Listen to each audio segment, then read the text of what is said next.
हिंदुस्तान में डेमोक्रेसी नाम की चीज नहीं है। आज संसद में खड़े होकर के बोलते हैं, किसी खानदान, किसी व्यक्ति के बेटा होकर के बोलते हैं, किसी जाति के प्रतिनिधि होकर के बोलते हैं, किसी धर्म के प्रतिनिधि होकर बोलते हैं, और पार्टी के अंतर्गत इंटरनल डेमोक्रेसी नहीं है। चुनाव के लिए हम लोगों को सिर्फ एक मुद्दा जो हम लोग अभी रखे हैं जो संसद में और सारे विपक्षी पार्टियां जो मिलकर कर रही हैं कि वन नेशन वन इलेक्शन, क्या पूरे इलेक्शन पे ही चर्चा होने की जरूरत है? क्या आपको लगता है कि चुनाव के लिए की जो प्रक्रिया है उसमें कहीं और भी लूप होल्स हैं जिसको बदलने की जरूरत है? लोग इस चीज़ का दुहाई देते हैं। बड़े बड़े कम्युनिस्ट लीडर से बात हमारी हुई तो बोले कि नहीं, ये बहुत बड़ा देश है, यहाँ सब है। Every political party is an undemocratic political party. They are governed by autocrats. जब भी कोई मुद्दा आता है विधानसभा में या लोकसभा में कि सांसदों का या विधायकों की तनख्वाह में बढ़ोतरी करनी, एक तरफा आवाज से जो है उस बिल को पारित कर दिया था। क्या इस चीज पे लोगों को अट्रैक्ट नहीं किया जा सकता है कि कत्ल अगर करना है तो वहां से करें? अमेरिकी संविधान को बने हुए लगभग 200 वर्ष से ज़्यादा हो गए, मात्र 29 बार उसमें संशोधन हुआ और हमारे संविधान को ये 70 साल से कुछ अधिक हुए हैं और 129 बार संशोधन की तैयारी चल रही है। चुनाव के नाम से पैसे लूटे जा रहे हैं। बताया जाता है कि ये अनऑडिटेड होती है। कमेटी बना दी रामनाथ कोविंद जी की और उनको कहा गया कि आपको ये नहीं बताना है कि वन नेशन वन इलेक्शन देश में हो सकता है कि नहीं, देश के लिए भला है कि नहीं, ये सब नहीं बताना। आपको बताना है कि इसको करना है तो कैसे करना है, संविधान में क्या संशोधन करना है, वो सब आप स्टडी करके बताएं। ये हिंदुस्तान का प्रजातंत्र नहीं है, हिंदुस्तान का जाति तंत्र है। मैं इसका विरोध करता हूँ इस बात का कि हिंदुस्तान में पीपुल्स डेमोक्रेसी।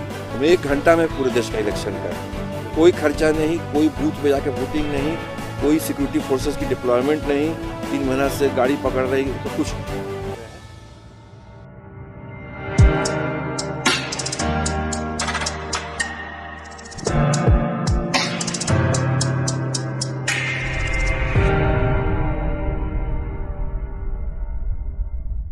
मैं चंदन सिंह आज आप सबों के बीच में हूँ एक कार्यक्रम लेकर जिसका नाम है अनपढ़, और हमारे बीच में मौजूद हैं KP Sharma sir, Pramod Singh sir, Sukalyan Moitra sir.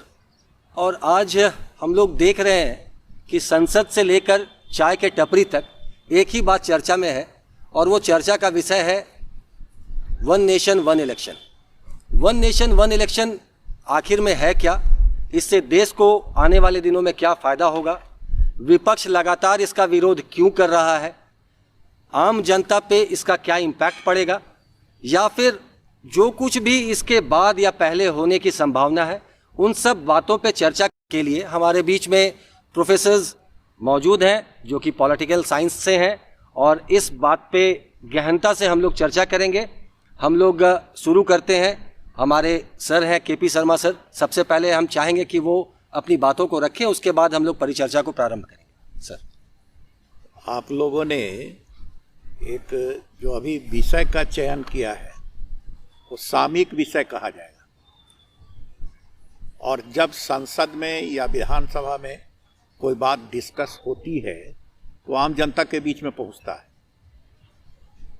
लेकिन वास्तव में वो विषय है क्या, जनता उस बात को नहीं समझ पाती है, या पॉलिटिक्स में भी जो लोग हैं उस बात को नहीं समझ पाते। अभी का जो विषय है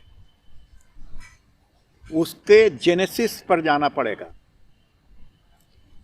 एवं उसका छुपा हुआ स्वरूप क्या है इसको जानना पड़ेगा। हम यहां उसके छुपे हुए स्वरूप को उद्घाटित करने के लिए आए हैं। जो सब सामान्य बातें हैं वो तो सभी लोग बोल रहे हैं, लेकिन इसमें जो छुपी हुई बात है उसको कोई नहीं बोल रहा है। तो मैं बताना चाहूंगा कि जब आपने कह दिया कि हम राजनीति विज्ञान पॉलिटिकल साइंस के आदमी हैं, तो पॉलिटिकल साइंस का आदमी का देखने का नजरिया और दूसरे लोगों को देखने के नजरिए में अंतर होता है। आज का पॉलिटिकल साइंटिस्ट राज्य के बारे में नहीं सोचता है, संप्रभुता के बारे में नहीं सोचता है। आज का पॉलिटिकल साइंटिस्ट पावर के बारे में सोचता है, पावर क्या कह रहा है इस बारे में वो सोचता है। तो हम को जब आपने यहाँ आमंत्रित किया है तो हम उसको उस रूप में आपके बीच में एक्सप्लेन करना चाहिए। क्योंकि सामान्य बातें तो सब लोग उसको बोल ही रहे हैं। तो ये जो बिल आया है ये वास्तव में पावर स्ट्रगल है between ruling and opposition, between national and regional parties के पावर स्ट्रगल है। एक का है कि हम अगर हमारे अनुरूप हुआ तो हम पावर सत्ता में आएंगे, एक का है कि अगर ये आ जाएगा तो हम सत्ता से बाहर हो जाएंगे। तो ये वास्तव में वास्तव बात है क्या, उसकी अच्छाइयां भी इसमें समाप्त हो जाएगी और उसकी बुराइयां भी इसमें समाप्त हो रही हैं। तो अगर इस रूप में हमको देखना चाहते हैं तो हम इसको कहना चाहेंगे, क्योंकि ऐसा माना गया है, जैसा सर्वे में रिपोर्ट आया है कि 77% अगर ये बिल पास हो गया तो नेशनल पार्टीज को इसमें ज्यादा फायदा होगा। मतलब they will be winner in the race of the power. तो इसका मतलब है 33% कौन आता है, अपोजिशन। जो आज अपोजिशन कौन है, उनको भय है कि हम सत्ता को लूज कर जाएंगे, हम पावर से लूज करेंगे, विनर ही होंगे। तो जो भी चीज, जैसे हम कोई कैप्सूल खाते हैं तो तीखा होता है, उसके ऊपर जो है कोटेड होता है, तो वो उसमें मीठा कोटेड होता है जिसमें कि आदमी को खाने में आसानी हो। तो जो इसके पक्ष में जो बातें बोली जा रही है वो प्लास्टिक कोटेड जो है, शुगर कोटेड चीजें हैं। और जो विरोध में भी बोला जा रहा है उसमें भी सत्यता का अंश है, लेकिन बहुत ज्यादा सत्य वो नहीं है। ये एक तो सर की वन नेशन वन इलेक्शन, ये जो आज इस पर चर्चा हो रही है, संसद में जो बिल लाया गया है, तो कभी कभी पीछे जाते हैं तो ये सोचते हैं कि ये आखिर आज क्यों जरूरत पड़ी। जब 2014 में भी चुनाव हुए थे, 19 में भी चुनाव हुए, अभी भी चुनाव हुए, तो आखिर क्या देश में संकट आ गया या कौन सी वैसी राजनीतिक परिस्थिति आ गई कि इसको लाने की जरूरत पड़ी। नंबर एक सर। दूसरी चीज़ कि 1952 में जब पहली बार चुनाव हुआ, देश जब आज़ाद हुआ तो पहली बार चुनाव हुआ, प्रक्रिया तो शुरू हुई 1951 से ही, 1952 में चुनाव। तो ये देखा गया कि पूरे देश में एक साथ चुनाव हुए। उस समय काफ़ी संसाधन नहीं थे, कम थे संसाधन, बावजूद सक्सेसफुल चुनाव होता था। धीरे धीरे धीरे धीरे समय के साथ सब कुछ बदलता गया। जब संवित सरकार बनना शुरू हुई, राज्यों में सरकारें गिरती रही, तो 1967 के बाद कुछ और बदलाव देखने को मिला। वो भी बात अलग है, इससे कोई उसका ताल्लुक हम नहीं रखते। लेकिन सबसे बड़ी बात ये है कि वन नेशन वन इलेक्शन कह करके ये कि इससे हमारा खर्च बचेगा, समय बचेगा, तो सबसे बड़ा तो ये आईना दिखाने वाली बात हुई कि जब आप संसद में बैठते हैं, चलाते हैं, इसी बार जो संसद की शुरुआत हुई, तो आप पब्लिक इंटरेस्ट में कितना समय देते हैं और कितना समय आपका यूं ही व्यर्थ हो जाता है। क्योंकि 1 मिनट संसद चलाने में शायद 30 लाख रुपए या ऐसे ही कुछ खर्च होते हैं, एग्जैक्ट आंकड़ा याद नहीं है, लेकिन खर्च होते हैं। तो वो पैसा किसका जाता है? अगर मान लिया जाए इस पर लोग एक मैंडेट, ये मैंडेट इसको न कहें, लेकिन उसी रूप में पब्लिक के बीच जा कर के एक इंटरव्यू लें, लोगों की राय लें, तब इसको लिया जाता तो ज़्यादा बेहतर होता। और जहाँ तक छोटी छोटी पार्टियों का सवाल है सर, जैसे आपने कहा कि रीजनल पार्टीज़ हैं सो अपोजिशन में, तो स्थिति ये बन गई है कि जो पार्टी 4, 5, 6 दशक तक लगातार रूल करते रही, वो आसानी से नहीं चाहती है कि इस बिल को हम पारित कराएं ताकि मेरी स्थिति जो रूरल या रीजनल पार्टीज हैं उनसे भी हमारी स्थिति खराब हो जाए। अब पावर की बात है सर, तो सत्ता पक्ष और विपक्ष दोनों पब्लिक इंटरेस्ट के प्रति नहीं, बस पावर के चारों ओर परिक्रमा लगा रहे हैं, जो कि आने वाले समय के लिए काफ़ी नुकसानदायक हो। एक बार हम चुनाव करा लेते हैं, बात सही होती है, लेकिन क्या आपने ये देखा कि एक एक छोटे से राज्य में सर 4 या 3 या 4 चरणों में चुनाव हुए? आखिर कौन सी वजह है कि 4 चरणों में एक छोटे से राज्य में चुनाव हुआ?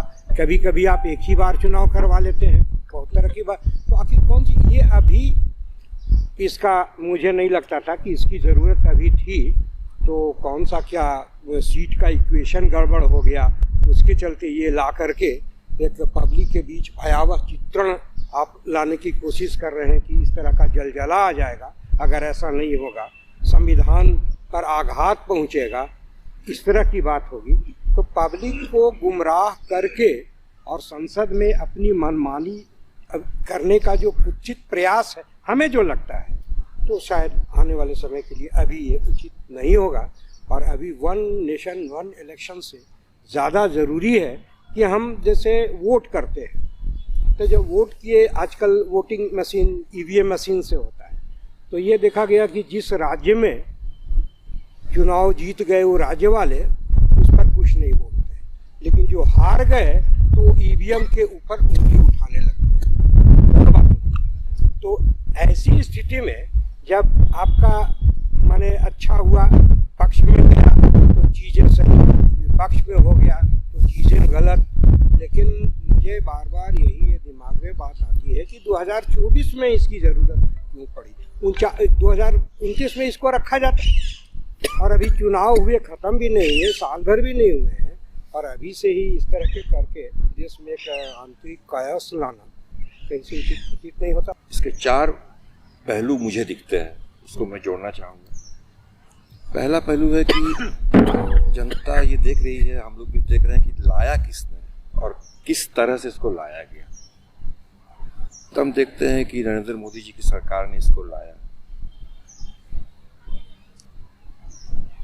तो जब भी प्रमोद सर बोले कि एक जिला में आप एक दिन चुनाव नहीं करा सक रहे हैं अभी तक, एक राज्य में एक दिन चुनाव नहीं करा सक रहे हैं अभी तक, और आप बात कर रहे हैं पूरे देश में एक चुनाव कराने की। दूसरी बात हम देखते हैं कि इस सरकार के पैसे खर्च करने के कई ऐसे उदाहरण हैं जहां पर कि हमको लगता था कि वो पैसा उस पर खर्च ना होता, देश के और महत्वपूर्ण प्राथमिकताएं वाले क्षेत्र में खर्च होना चाहिए था, लेकिन बड़ी बड़ी राशि ऐसी चीज़ों में खर्च कर दिए गए जिससे जो बिल्कुल ही गैर ज़रूरी थे।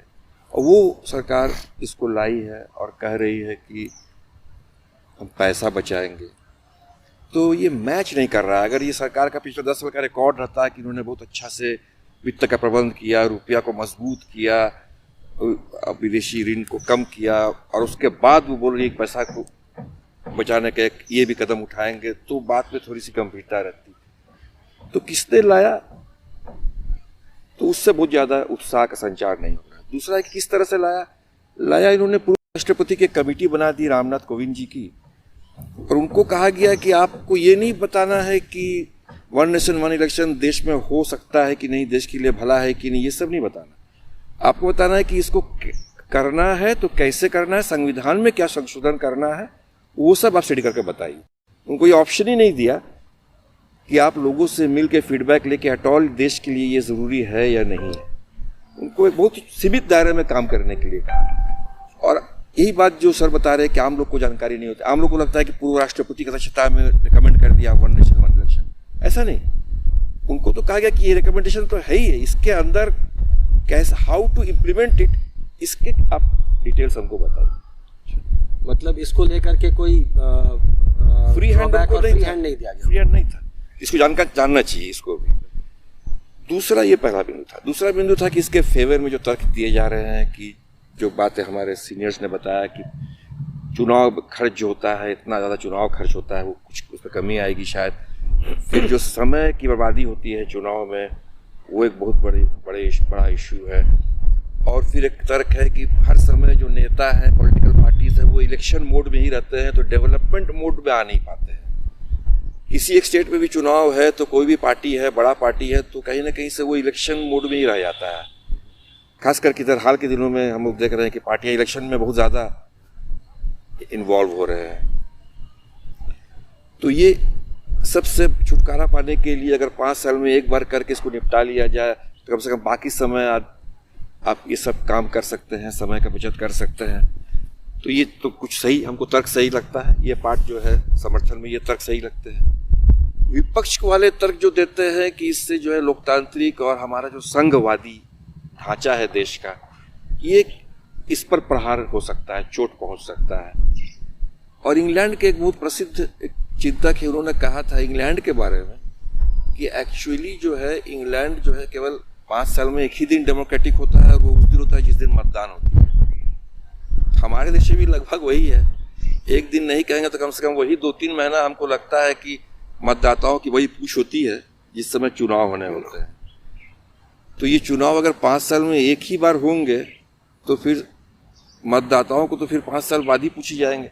बीच बीच में अगर लगातार चुनाव होते रहे किसी न किसी स्टेट में तो मतदाता कहीं ना कहीं इन्वॉल्व रहेंगे, मतदाता को उपेक्षा नहीं कर सकेंगे। उदाहरण देते हैं, भले ही चुनाव किसी एक ही स्टेट में है लेकिन आप गैस का सिलेंडर का दाम पूरे देश में नहीं बढ़ा सकते हैं।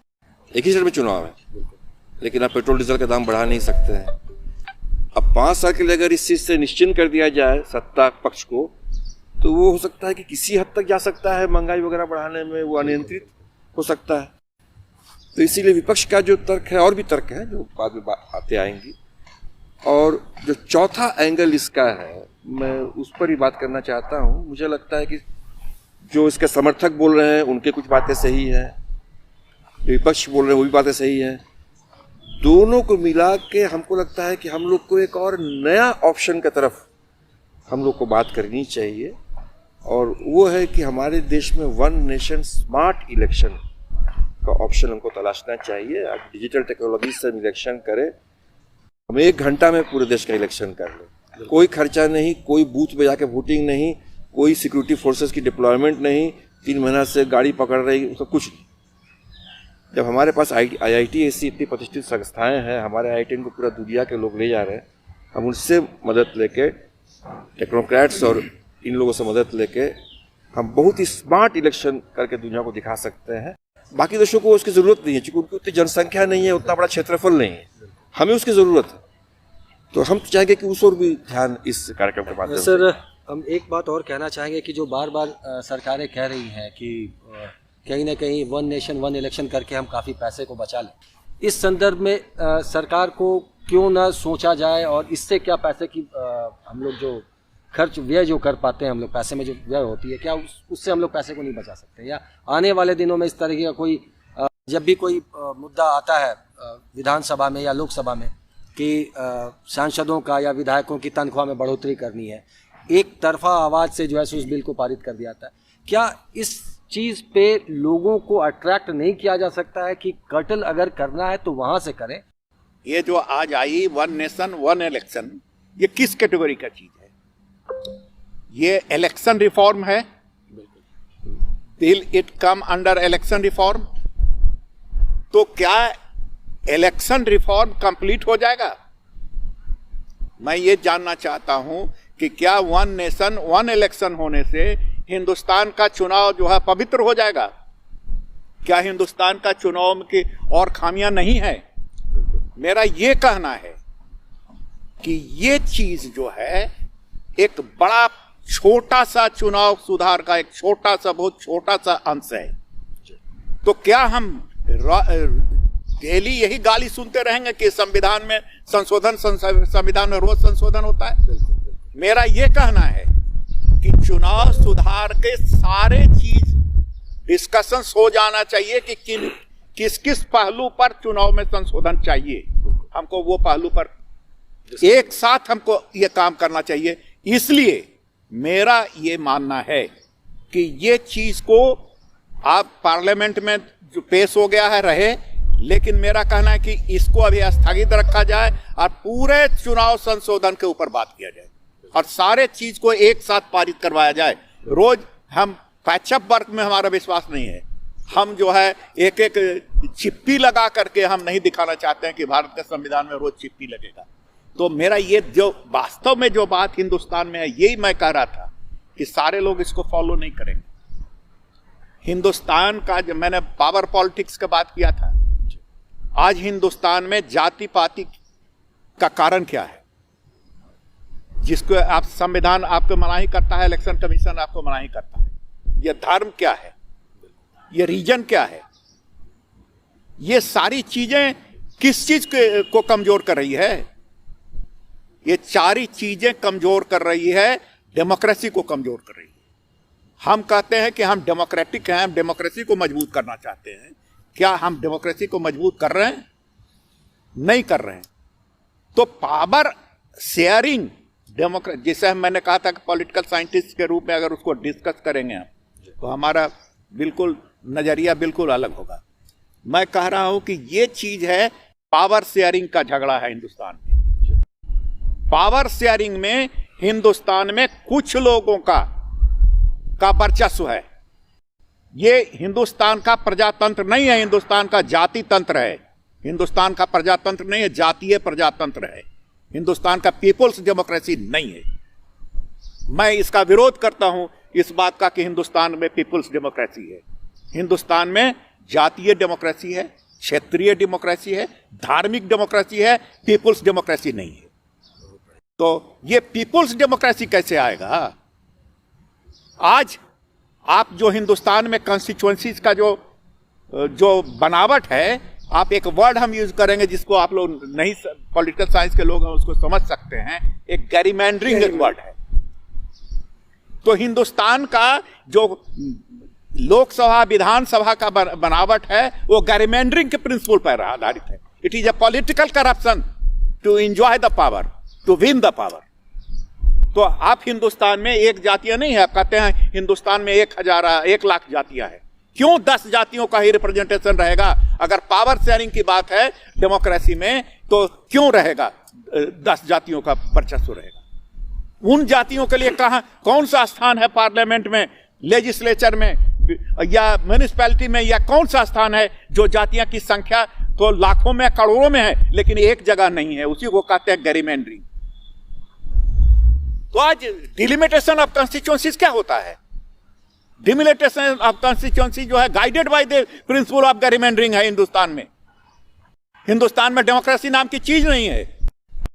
How other communities, those who are left in power politics, उनको हमको शेयर देना है। कैसे शेयर देंगे आप? ये पार्लियामेंट दे देगा? ये विधानसभा दे देगा? नहीं देगा। इनको सीखना चाहिए था।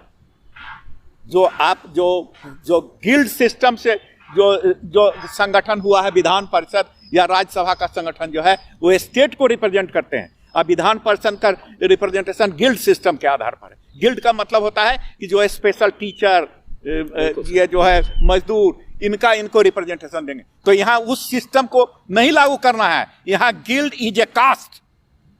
हिंदुस्तान में जो गिल्ड है वो कास्ट है। इसको कौन जानता है? हिंदुस्तान के बारे में, हिंदुस्तान के इतिहास को कितना आदमी परिचित है कि हिंदुस्तान का इतिहास जो है गिल्ड सिस्टम के ऊपर आधारित है। और सम आर लेफ्ट, वो जो है उनको नहीं है। इसलिए जो सेकंड चेंबर को बनाया जाए, हर राज्य में बनाया जाए और वैसे सारे लोगों को रिप्रेजेंटेशन दिया जाए, those who are unrepresented in legislature and parliament, उनको रिप्रेजेंटेशन देना चाहिए। तो बेसिक रिफॉर्म करो, करना है तो करो, नहीं तो ये सिर्फ लॉलीपॉप लाने से हिंदुस्तान नेशनल पॉलिटिक्स नहीं गवर्न होगा, जब तक कि पावर शेयरिंग डेमोक्रेसी का यही सिद्धांत है। लड़ाई पावर शेयरिंग की हो रही है। लेकिन मैं कहना चाहता हूं कि ये जो इलेक्शन रिफॉर्म है, ये it will not solve the problem of India. वो प्रॉब्लम और बढ़ेंगे ही, घटेंगे नहीं। तो गांधी जी के सिद्धांत का कुछ चला क्या? We have all borrowed everything in our constitution. It is not at all a Gandhian constitution, not at all a Indian constitution. It is a borrowed constitution. तो आप कहां से 1-1 करोड़ रुपए आप दे दिया? एक सांसद को चुनाव खर्च करने का अधिकार दिया है। केपी शर्मा तो 1 करोड़ रुपया देखा नहीं। पर्सनल खर्चा 1 करोड़ रुपया कर सकता है। तो हम तो 1 करोड़ रुपया देखे ही नहीं। तो हम तो ऐसे ही चुनाव के रेस से बाहर हैं। हम तो 1 करोड़ रुपया हमारे पास है ही नहीं। 1 करोड़ रुपया जो हमको देगा वो उससे हमसे 5 करोड़ रुपया बनाने की बात करेगा। तो आप जो मनी बैक पॉलिटिक्स को आप इंट्रोड्यूस कर रहे हैं, कास्ट पॉलिटिक्स को आप इंट्रोड्यूस कर रहे हैं, आप रीजनल पॉलिटिक्स को इंट्रोड्यूस कर रहे हैं, आप रिलीजियस पॉलिटिक्स को आप इंट्रोड्यूस कर रहे हैं, क्या कर रहे हैं आप? डेमोक्रेसी को कौन सा जो है आप मजबूत कर रहे हैं? ये सिर्फ हिंदुस्तान की ये बात नहीं है। अमेरिका में चले जाइए तो वहाँ का अलग पॉलिटिक्स है, हमारे यहाँ का पॉलिटिक्स और कॉम्प्लिकेटेड है, इसलिए कि सोशल स्ट्रक्चर और सोशल फाइबर जो हमारा है वो वर्ल्ड में किसी का नहीं है। तो हम सवाल है कि हमको इस एंगल से आपको सोचना पड़ेगा। हु विल, हमारा समय खत्म हुआ, 80 वर्ष उम्र हो रहा, हम तो आज बोल भी दिए, हो सकता कल बोलने के लिए भी आपके बीच में नहीं रहे। तो सवाल ये है कि ये आप सोचिए, यंगर जनरेशन को सोचना है, तो उसको कोई बताएगा तब तो कि क्या हो रहा है। वो तो एक कोल्हू का बैल बन चुका है, उसी में चक्कर लगा रहा है, उससे बाहर उसको कोई जानने नहीं दिया जा रहा है।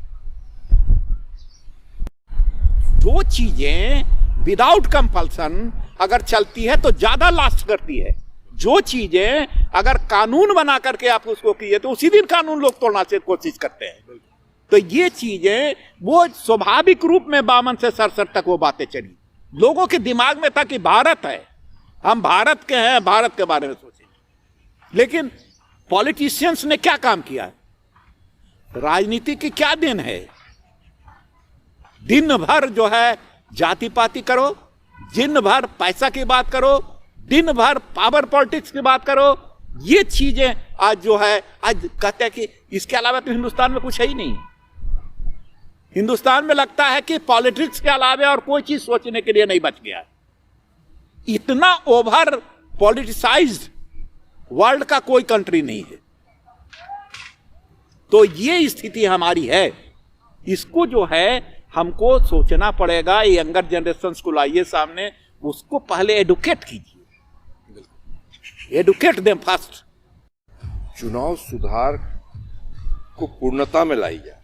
बिल्कुल, एक पार्ट उठा के कर रहे हैं तो उससे तो आपको रिजल्ट मिलेगा नहीं। हम भी वही बात बोल रहे थे कि आप अगर पैसा ही बचाना चाहते हैं तो आप टेक्नोलॉजी का सहारा लीजिए, नहीं तो आपके पैसे तो फिर भी बहुत खर्च हो जाएंगे। क्योंकि इसमें क्या है, जो पंचायत और नगर निगम वाला चुनाव है वो भी इसमें शामिल है। अच्छा, और उसमें दिया है कि लोकसभा विधानसभा एकदम एक साथ होगा और पंचायत वाला 100 दिन बाद होगा। तो लोग पूछते हैं कि जब 100 दिन बाद ही होगा, माने 3 महीना के बाद, तो 3 महीना के बाद होगा तो उसके लिए तो फिर से पूरा एक्सरसाइज करना ही पड़ेगा ना। तो वो तो वन नेशन वन इलेक्शन हुआ ही नहीं, अपने आप में ही वो नहीं हुआ। उसके लिए पूरी तैयारी करने के लिए फिर फोर्स भेजना पड़ेगा, फिर आदमी को ट्रेनिंग देना पड़ेगा, फिर मशीन भेजना पड़ेगा, सब कुछ करना ही पड़ेगा। एक ही बार करके तो नहीं आ रहे। तो वो इसलिए हो रहा है क्योंकि ये लोग इसको लागू करने के पहले ये लोग ठीक से इस पर होमवर्क किया नहीं है, बढ़िया से स्टडी नहीं किया है सारी चीज़ों को। नहीं तो वो देखते कि ये संभव ही नहीं है इस देश में वन नेशन वन इलेक्शन। जिस देश में वन डिस्ट्रिक्ट में आप वन इलेक्शन वन डे नहीं करा सकते हैं, हजारीबाग डिस्ट्रिक्ट अभी नहीं हुआ एक दिन में। बिल्कुल सर, विधानसभा में हमारा एक विधानसभा मांडू का 20 तारीख को हुआ, बाकी का 13 तारीख को हुआ। और वही जो मशीनरी इसको नहीं करा सक रही है, जो सरकार इसको नहीं करा सक रही है, एक जिला में एक दिन आप नहीं करा सक रहे हैं, एक राज्य तो बहुत दूर की बात है, वहाँ आप एक देश में एक चुनाव की बात कर रहे हैं। तो बोले या तो आपने होमवर्क किया ही नहीं, या फिर आपको इसका डायमेंशंस का अंदाजा ही नहीं है कि ये किस तरह का काम आप करने जा रहे हैं। वो संभव ही नहीं है। वो संभव तब है जब इसको पूरी तरह से, इसलिए मैं अपनी बात पे वापस आ रहा हूँ, वो संभव तब है जब आप पूरी तरह से इसको टेक्नोक्रेटिक कर दे, टेक्नोक्रेट्स का इसमें हेल्प ले, और इसको आप एकदम डिजिटल कर दे। जब आज के तारीख में हम लाखों करोड़ों रुपए का ट्रांजैक्शन हम ऑनलाइन कर रहे हैं, डिजिटल कर रहे हैं, मोबाइल से कर रहे हैं, इसका मतलब हमारा मोबाइल में उतना सेफ्टी फीचर्स है। बिल्कुल पैसा से ज़्यादा सिक्योरिटी और किसी चीज़ की जरूरत नहीं है। करोड़ों रुपए का ट्रांजैक्शन हो रहा है। तो उसी में थोड़ा इलेक्शन का जो मुद्दे हैं कि भाई कोई दूसरा आदमी इसका उपयोग नहीं करे या वगैरह वगैरह, जो 2-4 मुद्दे आएंगे, उन मुद्दों पर आप बढ़िया से उसको प्लग इन कीजिए। इससे क्या होगा कि आपका जो दूसरा तर्क है कि बहुत पैसे खर्च होते हैं, वो बात तो सही है, पैसे बहुत खर्च होते हैं। 3-3, 4-4 महीना तक सब मशीनरी आउट ऑफ गियर रहता है। कहीं पर भी कोई काम लेके जाइए, सब बोलेगा अभी चुनाव के बाद आइए, या तो ट्रेनिंग लेने गया है 2 आदमी, या तो कुछ में लगा हुआ है। बैंक बंद हो जा रहा है, बैंक आपका डिफंक्ट हो जा रहा है। और भी नया प्रॉब्लम है इसमें कि सरकारी कर्मचारियों की संख्या कम हो गई है, आप नियुक्ति करते नहीं है, तो अब आपका चुनाव ड्यूटी कराने में आपको एक कर्मचारी को 2 बार 3 बार करके आपको ड्यूटी देना पड़ रहा है। आप एक ही दिन में कराइएगा तो कर्मचारी कहाँ से लाइएगा? आप एक जिला में एक दिन नहीं करा सक रहे हैं क्योंकि आपके पास स्टाफ नहीं है। इसीलिए संभव ही नहीं है, लेकिन इसके पीछे का तर्क का वो हिस्सा सही है कि पैसे कुछ बचने चाहिए देश में, जो पैसे चुनाव में खर्च हो रहे हैं, क्योंकि हम कह रहे हैं कि चुनाव के नाम से पैसे लूटे जा रहे हैं। जिला प्रशासन में बहुत पैसे लूटे जा रहे हैं, क्योंकि बताया जाता है कि ये अनऑडिटेड होता है, इसका ऑडिट नहीं होता है। बिल्कुल, चुनाव के खर्च को ऑडिट नहीं किया, तो इसमें बेहिसाब खर्च होते हैं और खर्च होते भी नहीं है, खर्च दिखा दिए जाते हैं। इससे तो देश को बचाना ही पड़ेगा, ये इसका तो हम सपोर्ट करते हैं। समय बचाना पड़ेगा। ये 3-3, 4-4 महीने का जो आउट ऑफ गियर हो जाता है उसको तो बचाना, उसका हम समर्थन करते हैं। विपक्ष की बात भी हमको सही लगता है कि नहीं भाई, इसमें तो डेमोक्रेटिक सेटअप, फेडरल सेटअप, हमारा जो देश का है संघात्मक व्यवस्था, वो बनी रहनी चाहिए। जनता की बात को हम समर्थन करते हैं कि जनता को अगर टाइम टू टाइम हर साल 2-4 स्टेट में चुनाव होता है भारत में, तो जनता के पास फिर भी कुछ रहता है, सरकार को फिर भी जनता से थोड़ा सा पूछना पड़ता है। बिल्कुल बिल्कुल सर। 5 साल तक निर्बाध शक्ति उसको दे दी जाए तो अगर तो वो खतरनाक भी हो सकता है। तो इसीलिए हम कहते हैं कि इस पर आप और थोड़ा सोचिए और आप ऐसा एक फॉर्मूला निकालिए जिसमें आप जो तर्क दे रहे हैं बिल्कुल आने वाले, उनके बाद भी उनका भी बात पूरा हो जाए, पैसे भी बचे, समय भी बचे।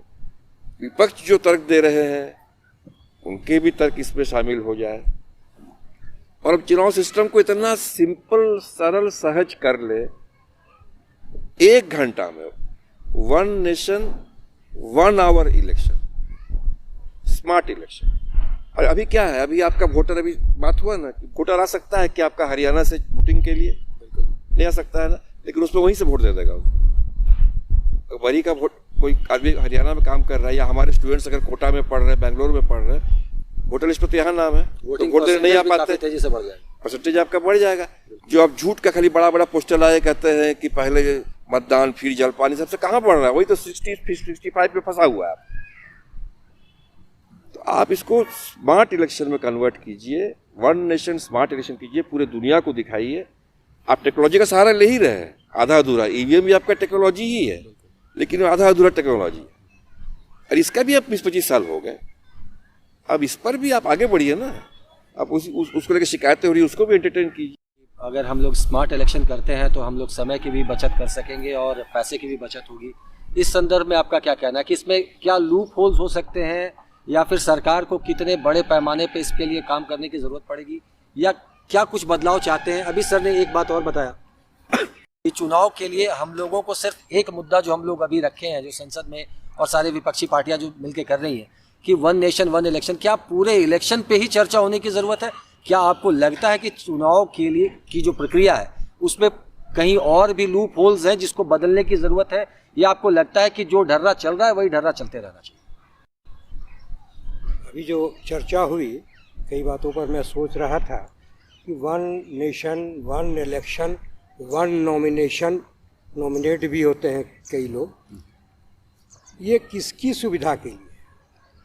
जनता की सुविधा के लिए है कि जो सत्ताधारी लोग जो बैठे हुए हैं उनकी सुविधा के लिए? पर विषय से हट करके, लेकिन इससे रिलेटेड है, 2 या 3 दिन पहले या कल ही हम लोग संविधान की बात करते हैं, पढ़ाते भी हैं कि कोई अगर गवर्नर बनता है, नॉमिनी होता है, तो उसका टर्म 5 साल के लिए होता है। बिल्कुल सर, 5 साल के लिए। लेकिन जब खर्च बचाने की बात होती है तो साल भी नहीं हुआ और कई जगह के गवर्नर बदल दिए जाते हैं। क्या इसको उससे नहीं जोड़ा जा सकता है? वो भी तो एक तरह का इलेक्शन ही हुआ, चाहे वो जिसकी सत्ता रहे, अपने मन से ही करते हैं, तो आखिर स्टेबिलिटी कहाँ से आएगी?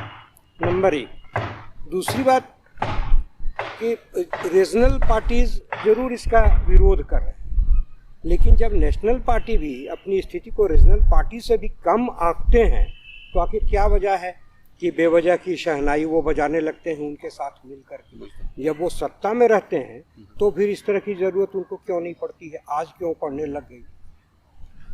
और एक महत्वपूर्ण बात, खर्च तो जरूर होता है, इसमें कहीं कोई दो राय नहीं है, खर्च को बचाना भी चाहिए, लेकिन एक ऐसा समय आता है कि खर्च के नाम पर, जो अभी सर ने बताया कि उसका कोई ऑडिट वगैरह नहीं होता है, लेकिन जो दिखावा होता है और उसका पब्लिक में कोई उसका सेंस नहीं है।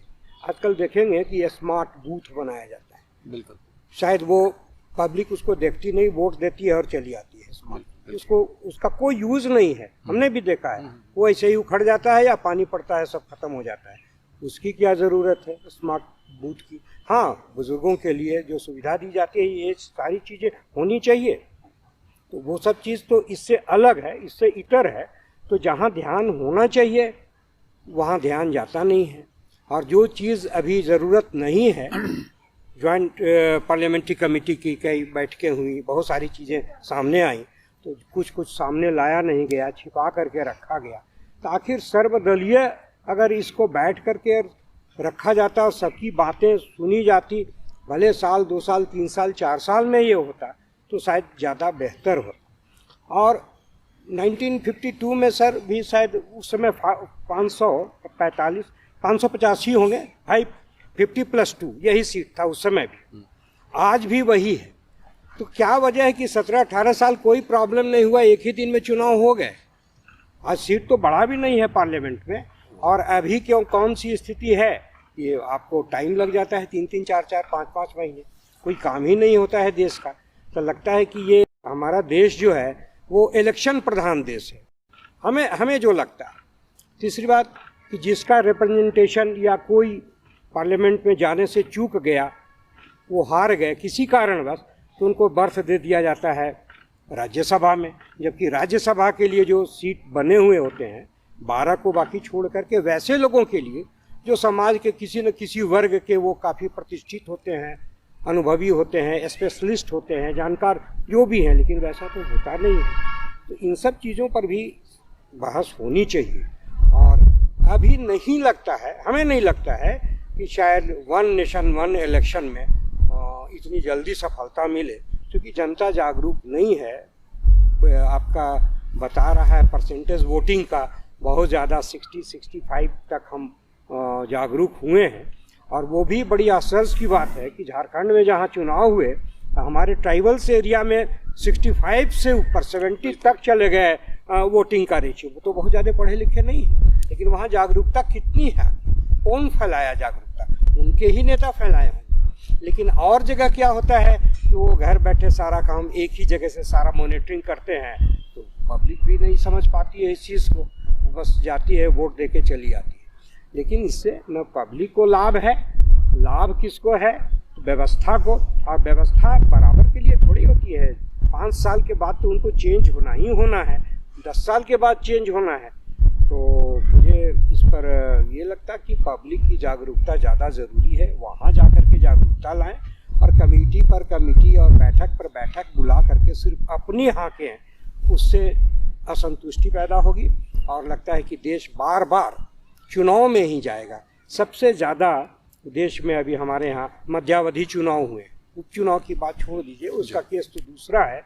लेकिन आखिर क्यों इतना ज़्यादा मध्यावधि चुनाव हुए? इसके पीछे कौन सा कारण था? कोई कहीं तो आफत नहीं आया था। सरकारें गिरी, सरकारें गिराई गई, पक्ष भी उतना ही इर्रिस्पॉन्सिबल, विपक्ष भी उतना ही रिस्पॉन्सिबल। तो जो स्थिति बनती है तो उसमें ये लगता है कि मध्यावधि चुनाव के आसार ज़्यादा नज़र आएंगे। कारण इसका तो आगे प्रभाव पड़ेगा, लेकिन ये अभी इतना जल्दी इस निर्णय को नहीं अडॉप्ट करना चाहिए। अडॉप्ट अभी हुआ नहीं है, चर्चा चल ही रही है और हर एक व्यक्ति को इसकी जानकारी मिलनी चाहिए। जब एक एक वोटर आपके साथ है, पक्ष में दे वोट, चाहे किसी को भी वोट दे, तो उसको क्यों नहीं ये जानकारी मिलनी चाहिए? उसको तो आप थोड़ा सा कहीं से कुछ राहत दे करके काम निकाल लेना चाहते हैं, कई योजनाओं के माध्यम से, चाहे जो भी माध्यम से, वो भी सही चीज़ है। वेलफेयर स्टेट का वो एक नियम है कि उसको उनको देना है ये। लेकिन आप संविधान को मान कहाँ रहे हैं? संविधान को तो अपनी सुविधा से चला रहे हैं। जनता जानना चाहती है कि अगर one nation one election implement हो जाता है और आने वाले दिनों में मान लीजिए कि झारखंड में किसी एक फला पार्टी की सरकार बन गई और अगर वो 20 टेन्योर में अगर उसका जो बहुमत है वो साबित नहीं कर पाई फ्लोर में, या कुछ एक ऐसी घटना घटी कि जिससे लोग इधर से उधर हो गए, समझ गए, तो फिर वो क्या होगा? क्या सरकार, ये जो केंद्र की सरकार है, कहीं ना कहीं फिर वही सारे रूल्स इंप्लीमेंट करेगी, राष्ट्रपति शासन लगा देगी, या फिर उसका क्या होगा? सर, बहुत सारे इसमें फैलेसीज है। हम कहते हैं कि अगर लोकसभा अगर 7 बार अगर भंग हुआ तो लोकसभा के कारण विधानसभा भी भंग होगा। जी सर। मतलब अगर Lok Sabha one nation one elections का अगर प्रोविजन आता है, तो अगर लोकसभा भंग होता है तो क्या सारे विधानसभा भी भंग होंगे? तो इसका भी अल्टरनेटिव है। देखिए, हर चीज का कोई ना कोई निदान है, बिल्कुल, और विश्व में कहीं ना कहीं निदान है। आपने कहा ना, हिंदुस्तान में ये प्रोविजन है, अमेंडमेंट की जहां बात है, कहां जो अभी आप बोल रहे हैं वहां अमेंडमेंट होना चाहिए, और तब वन नेशन वन इलेक्शन हो सकता है। ये चीज आपने बहुत अच्छा जो इस चीज को छेड़ा है, तो उसका जवाब भी मिलना चाहिए। सरकार गिरे ही नहीं, इसका भी प्रोविजन है वर्ल्ड में। आप सरकार तभी गिरा सकते हैं जब अल्टरनेटिव सरकार का प्रारूप आप हमारे सामने पेश कर दीजिए। बिल्कुल, बिल्कुल सर। अगर अल्टरनेटिव सरकार का प्रारूप नहीं पेश करते हैं तो आपको सरकार गिराने का अधिकार नहीं है। तो आप जहां से भी मेंबरशिप आप लाइए, आपको उतना मेंबर्स आपके पास होना चाहिए कि जो आपकी सरकार चला सकते हैं। तब आप नो कॉन्फिडेंस लाइए, तब आप सरकार गिराइए। तो इसका सॉल्यूशन है, विदाउट गोइंग फॉर अमेंडमेंट, एक बार सिर्फ कर दिया जाए ऐसा कि हम चुनाव वन नेशन वन इलेक्शंस होगा, अमेंडमेंट की कोई जरूरत नहीं। जैसे 52 में अमेंडमेंट तो नहीं था, प्रोविजन नहीं था संविधान में। दो तीन बातें जो आपको और बतानी चाहिए, जो हमको बता देना चाहते हैं।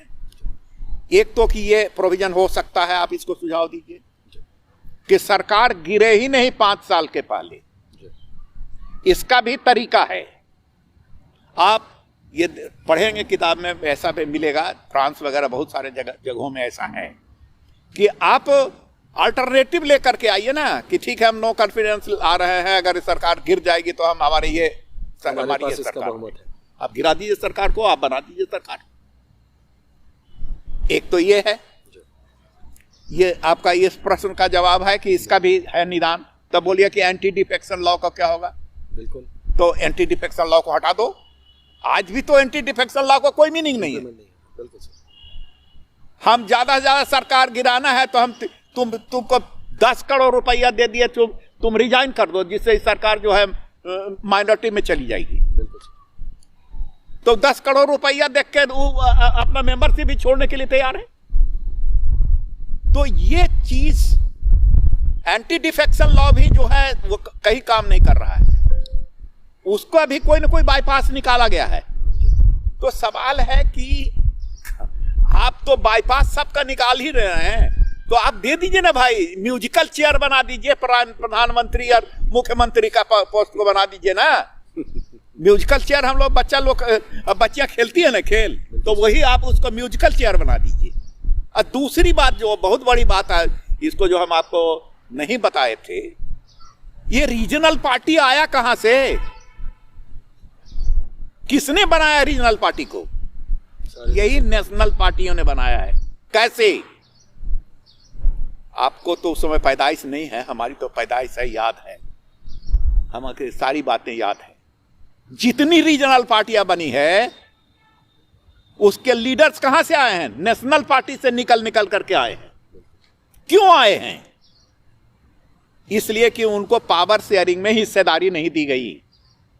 पार्टी का वर्किंग ऑटोक्रेटिक है, हर राजनीतिक दल का वर्किंग ऑटोक्रेटिक है। या तो फैमिली रूल है, या व्यक्ति का रूल है, या किसी प्रिंसिपल के आधार पर आप उसको रूल कर रहे हैं। Every political party is a undemocratic political party, they are governed by autocrats. जितनी पॉलिटिकल पार्टी है उसका कहीं इंटरनल डेमोक्रेसी नहीं है। आप प्रजातंत्र की बात करते कि प्रजातंत्र का प्रहरी कौन है? राजनीतिक दल है, और राजनीतिक दल के अंतर्गत उसके अंतर्गत आंतरिक प्रजातंत्र नहीं है, तो कैसे डेमोक्रेसी चलेगा हिंदुस्तान में? If you are not democratic, how you will propagate for democracy? You have no right to propagate for democracy. आज संसद में खड़े होकर के बोलते हैं, किसी खानदान, किसी व्यक्ति के बेटा होकर के बोलते हैं, किसी जाति के प्रतिनिधि होकर के बोलते हैं, किसी धर्म के प्रतिनिधि होकर बोलते हैं, पार्टी के अंतर्गत इंटरनल डेमोक्रेसी नहीं है, चुनाव नहीं होते हैं, किसी को थोप दिया जाता है। रोज पार्टी के संविधान में संशोधन होता है कि इनका टर्म 5 साल के बाद 10 साल होगा। अब एक बार नहीं 2 बार रहेंगे, 3 बार रहेंगे, कभी हो जाएगा उनको हटाना है तो एक ही बार रहेंगे। तो ये सब डेमोक्रेसी का मौकरी है हिंदुस्तान में। पॉलिटिकल पार्टीज को राइट नहीं है डेमोक्रेसी के बारे में बोलने का। मान लीजिए कि झारखंड में 2.5 साल में सरकार गिरी, तो झारखंड के लिए फिर से विधानसभा की चुनाव कराई जाएगी। वो 2.5 साल के लिए, और वो सिर्फ 2.5 साल के लिए होगी। तो सर, ये तो खर्च बढ़ा और के घटा सर। ये तो और एक समय ऐसा आएगा जब हर स्टेट में हम लोग देखेंगे कि साल में 2 को चुनाव हो रहा है। वन नेशन इलेक्शन की जगह में हो जाएगा वन नेशन मल्टीपल इलेक्शन। अभी कहता है कि एवरेज एवरी ईयर ये का recommendation ही ऐसा 5 है। से 7 राज्य का जो है चुनाव एवरी ईयर होता है बाई इलेक्शन। ये जो बिल्कुल सर। ये 5 से 7। जी सर। तो ये चुनाव से अगर आपको खर्च से अगर बचना है तो गांधी जी बोले थे कि देखो व्यक्ति को सुधारोगे तब सुधरोगे। सर इसमें एक चीज़ और जोड़ना है जो बिल्कुल सही नहीं है उस कमेटी में, कि चुनाव वन नेशन वन इलेक्शन से ये लोग कर भी लें सारी चीज़, एक उस पर ब्रेक रहना चाहिए, इमरजेंसी ब्रेक। वो क्या है सर? Right to recall. भले यहाँ बहुत बड़ा देश है, संभव नहीं है, लोग इस चीज़ का दुहाई देते हैं। बड़े बड़े कम्युनिस्ट लीडर से बात हमारी हुई तो बोले कि नहीं, ये बहुत बड़ा देश है, यहाँ संभव नहीं है। जेपी ने भी कहा था सर, आप लोग थे यहाँ, अभी पार्लियामेंट में भी आया है, अभी आया है। अभी नहीं, हम जो सुने अभी जो रिपोर्ट है उसमें है राइट टू रिकॉल। अरे भाई नोटा आया क्यों आया? तो नोटा का तो क्या कोई पर्पस सॉल्व हो नहीं रहा? कोई पर्पस सॉल्व नहीं, वो बल्कि खर्च का ही वो घर है। लेकिन राइट टू रिकॉल को अगर सही ढंग से ये लोग अभी लाते हैं तो इस तरह की न दल बदल की चीज आएगी, सामने प्रॉब्लम होगा, न कोई दल बदलेगा, सारी चीजें सामान्य फिर चलेंगी, जाति ऐसा पर लगता है। हावी हो जाएगा, फिर जाति वाला जो है वो रहेगा, फिर वो हावी हो जाएगा। तब फिर वहाँ गांधी जी को मान के चलना होगा कि व्यक्ति को सुधार। अरे आप नहीं, आपको देखिए, you have to satisfy the majority people of the India. You are satisfying only the 20% people of India. 80% is out of race.